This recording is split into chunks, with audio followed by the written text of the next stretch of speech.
الحمد لله رب العالمين والعاقبة للمتقين ولا عدوان إلا على الظالمين.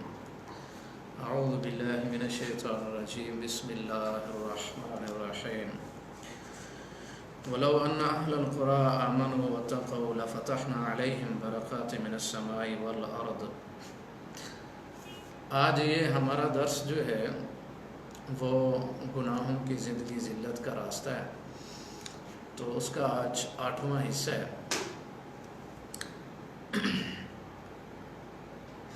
جس طرح ہم نے پہلے آپ ساتھیوں کو بتایا تھا کہ گناہوں کی وجہ سے انسان عام طور پر اور خاص طور پر مسلمانوں کی زندگی کے اندر بہت سارے نقصانات ہوتے ہیں، چاہے وہ قلبی ہوں، عملی ہوں یا سوچ کے ہوں۔ آج جو درس ہے وہ یہ کہ گناہ جو ہیں وہ انسان کی زندگی سے برکت کو ختم کر دیتے ہیں، اور چاہے وہ برکت جو ہے وہ عمر کی ہو، وہ رزق کی ہو، وہ علم کی ہو، وہ وقت کی ہو، وہ عمل کی ہو یا اطاعت کی ہو۔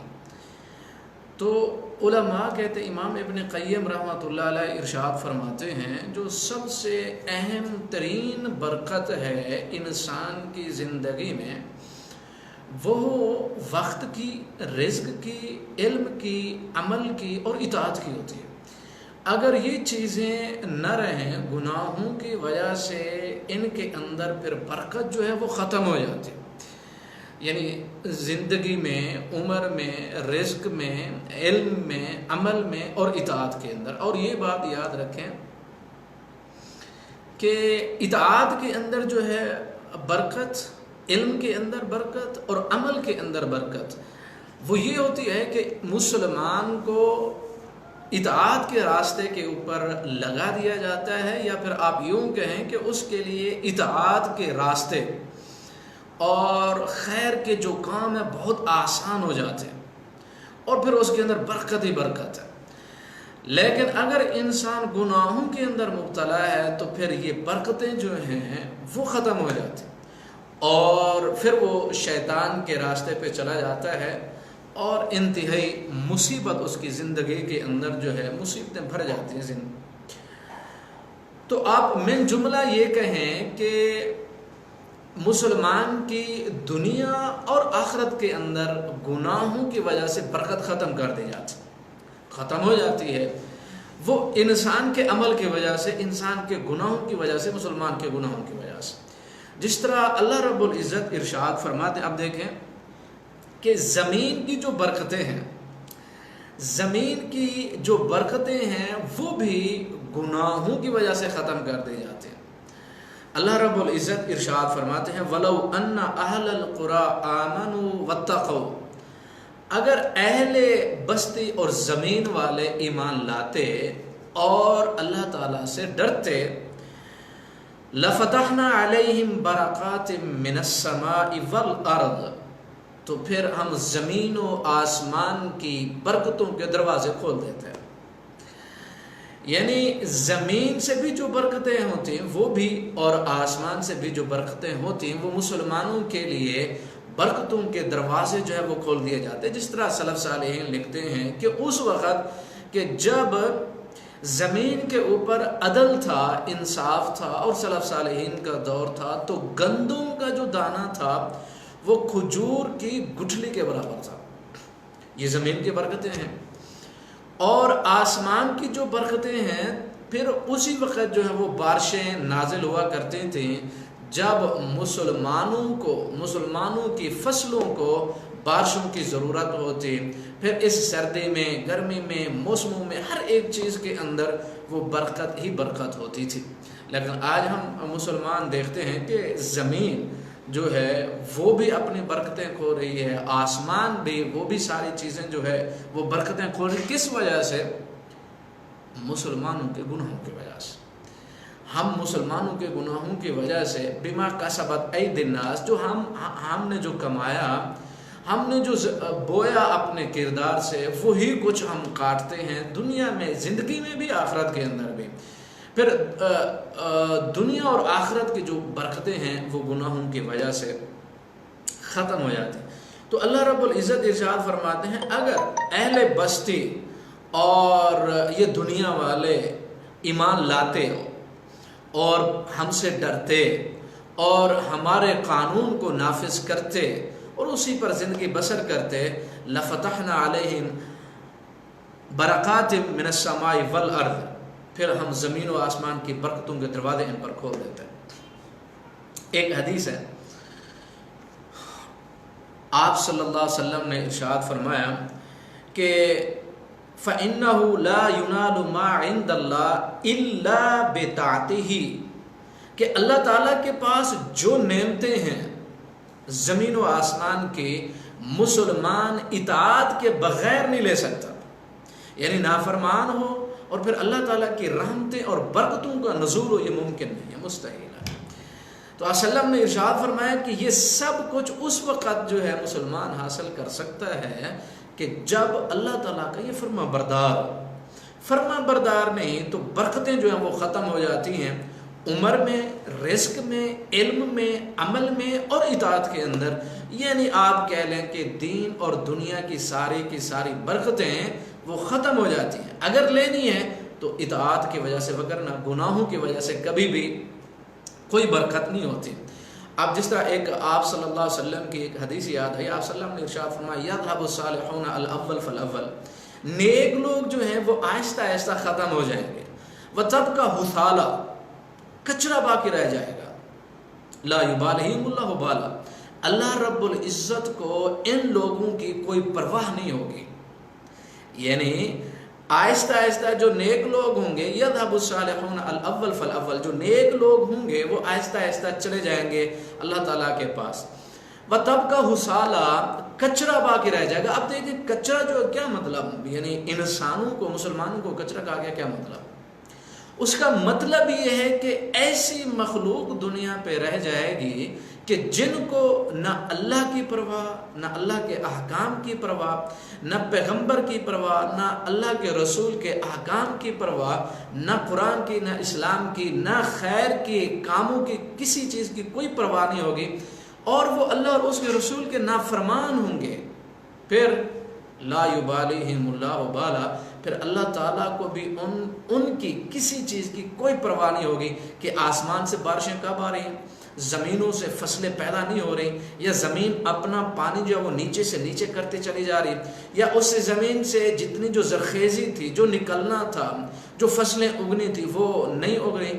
تو آپ صلی اللہ علیہ وسلم ارشاد فرماتے ہیں وَتَبْقَى حُثَالًا كَحُثَالَةِ الشَّعِيرِ أَوِ التَّمْرِ، جس طرح کچرا ہوتا ہے، ردی، جو آپ یہ بھی کہہ سکتے ہیں ردی لوگ رہ جائیں گے۔ اب ردی لوگ کیا مطلب؟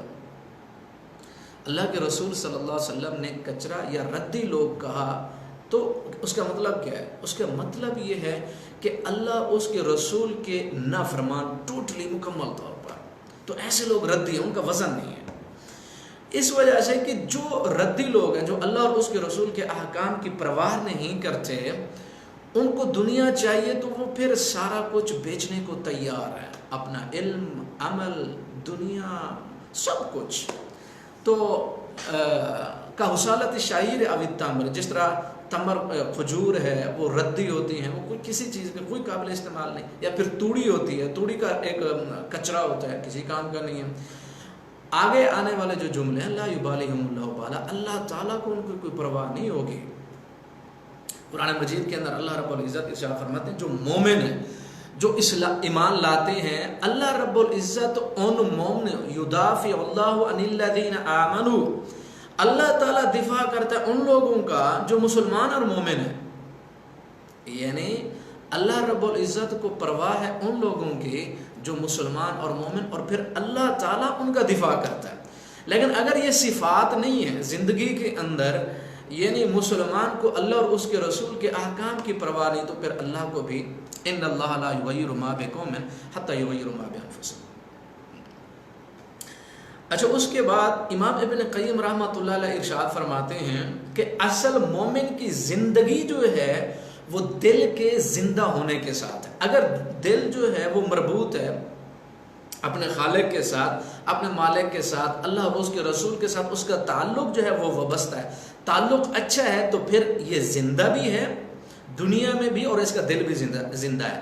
اگر اللہ اور اس کے رسول کو نہیں جانتا اور اسلام اور دین کی اس کو کسی چیز کی کوئی پرواہ نہیں، تو اس کا دل مردہ ہے، مطلب یہ زندہ ہوتے ہوئے بھی یہ مردہ ہے، پھر اس کے جینا یا مرنا کوئی حیثیت نہیں رکھتا ہے۔ اور پھر انسان کا دل آپ کو پتہ ہے مرتا کب ہے؟ جب گناہوں کی کثرت ہو، چاہے وہ صغیرہ ہوں یا کبیرہ۔ جس طرح آپ دیکھیں کہ شریعت نے مسلمانوں کو حکم دیا ہے کہ کوئی کام کریں بغیر بسم اللہ کے نہ کریں، کوئی جو بھی جائز کام ہے بسم اللہ کے ساتھ اس کی ابتدا کریں۔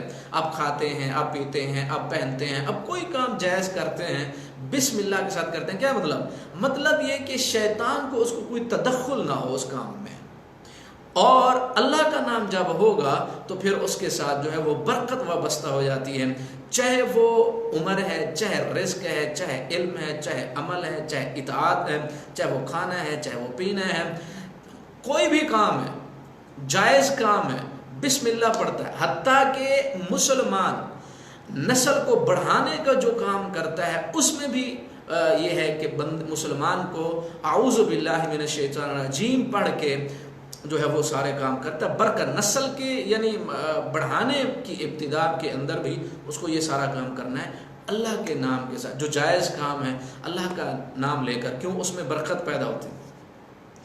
تو اگر بسم اللہ نہ ہو تو پھر آپ صلی اللہ علیہ وسلم نے ارشاد فرمایا وہ کام دم کٹا ہے، بے برکت ہے، اس میں کہ اس کے اندر برکت نہیں ہے۔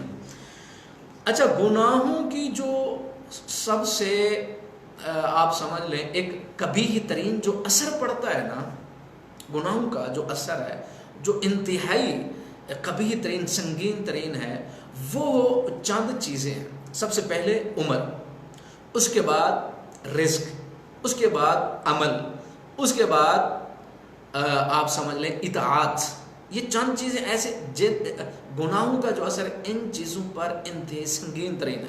گناہ کرے گا تو ہر ایک چیز سے برکتیں ختم ہو جائیں گی۔ آپ دیکھیں آج ہم مسلمان دیکھتے ہیں کہ پیچھے اپنی زندگی میں دیکھیں کتنے نیک عمل کیے، کچھ بھی پتہ نہیں چلتا ہے۔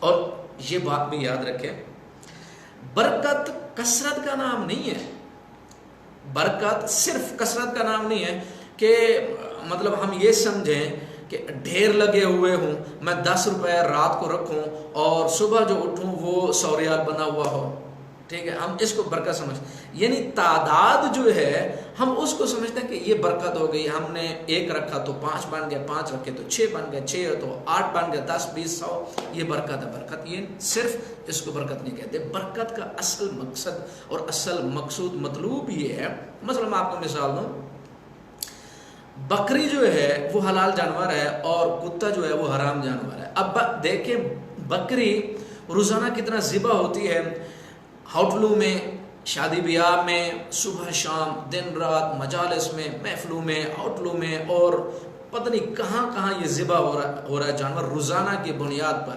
لیکن بکری بچے کتنے دیتی ہے؟ 1 یا 2، زیادہ اگر وہ تعداد ہو 3 یا 4، اللہ قلیل۔ لیکن کتے کو دیکھیں کہ اس کا جو وہ جانور ہے وہ پیدا کتنا کرتا ہے، کم از کم 8 سے لے کر آپ 12 تک چلے جائیں، اور پھر وہ ذبح کتنا ہوتا ہے؟ کچھ بھی نہیں ہوتا ہے۔ اس کے باوجود بھی تعداد دنیا میں کس چیز کی، ریوڑ کس کے زیادہ ہے؟ وہ بکری کے، حلال جانور ہے، برکت ہے۔ مسلمان یہ سوچتا ہے برکت یہ ہے کہ میری جو گنتی ہے وہ بڑھتی جائے، نہیں۔ مثلا ایک بندے کو 1000 ریال تنخواہ ملتی ہے، اس کی تنخواہ کے اندر برکت یہ ہے کہ اس کے سارے مصروفات خرچے بھی ہو جاتے ہیں، اس کے باوجود بھی 500 ریال بچا کے رکھتا ہے، یہ برکت ہے۔ برکت تو یہ ہے، یعنی اللہ تعالیٰ کی طرف سے اس مسلمان کے اوپر کسی چیز کی کوئی تکلیف بھی نہیں، بچے بھی سیف، بیوی بھی سیف، ماں باپ کی خدمت کر رہے ہیں، اور حلال رزق بھی کما رہا ہے، اور پیسے بچ بھی رہے ہیں، اور بچے بھی کھا رہے ہیں، مہینہ پورا گزر گیا، 500 بھی بچ گیا، یہ اللہ تعالیٰ کی طرف سے برکت ہے۔ لیکن دوسرے کو دیکھیں 5000 ریال تنخواہ لیتا ہے، اور 15 دن گزرنے کے بعد وہ مقروض ہے، اس کے آپ دیکھیں کہ پھر امراض ہیں، پھر بیماریاں ہیں، پھر خواہشات، پتہ نہیں کیا کیا کچھ ہوتا ہے، اور 5,000 والا پورا مہینہ اپنی تنخواہ سے نہیں گزار سکتا. یہ برکت ہے. ایک اولاد ہے، یعنی بیٹے ہیں اس کے، بیٹوں کی ان کی عمر میں ان کی زندگی، برکت کیا ہے؟ برکت یہ ہے اولاد کے اندر کہ وہ والدین کی نافرمانی خدمت گزار ہے، اور پھر ان کے لیے دعائیں کرتی ہے، اولاد ماں باپ کی خدمت کرتی ہے، وہ اللہ اور اس کے رسول کے فرما بردار بنے ہیں. یہ برکت ہے اولاد کی. لیکن اگر نافرمان ہے اور پھر گناہ گار ہیں اور پھر وہ سارے کبھی کام، وہ جرائم، وہ سارا کچھ کرتے ہیں، یہ بے برکتی ہے. اولاد کی بے برکتی ہے. انسان کی زندگی کے اندر برکت یہ ہے، یعنی عمر میں برکت یہ ہے کہ اس کی ساری عمر 24 گھنٹے دن رات اس کے اللہ اور اس کے رسول کی طرف لگ رہے ہیں، اور روزانہ وہ کوئی نیا کام، کوئی نیا نیکی کا کام کرتا چلا جاتا ہے، کوئی نئی چیز سیکھتا چلا جاتا ہے اسلام کی، قرآن اور حدیث کی. یہ عمر میں برکت ہے. اس کو پتہ چلے گا کہ کیا کیا ہو رہا ہے. لیکن اگر عمر وہ دوسرے راستے پہ لگ رہی ہے، پھر وہ بندہ 50 سال کی عمر میں دیکھتا ہے پیچھے میں نے تو کوئی نیک کام کیا ہی نہیں. عمل میں برکت یہ ہے کہ اس کو آسانی ملتی ہے، صبح شام دوپہر، اور وہ لگا ہوا ہے اللہ تعالیٰ کی اطاعت میں، اس کے لیے اطاعت کے راستے آسان کر دیے جاتے ہیں. یہ برکت ہے.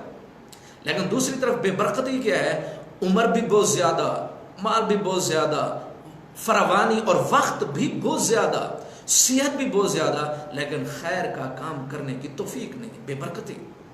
اللہ تعالیٰ ہم سب مسلمانوں کو گناہوں سے محفوظ فرمائے، اور ہم سب مسلمانوں کو اللہ اور اس کے رسول کا فرما بردار بنائے، اور ہمیں اسلام پر عمل کرنے کی توفیق عطا فرمائے.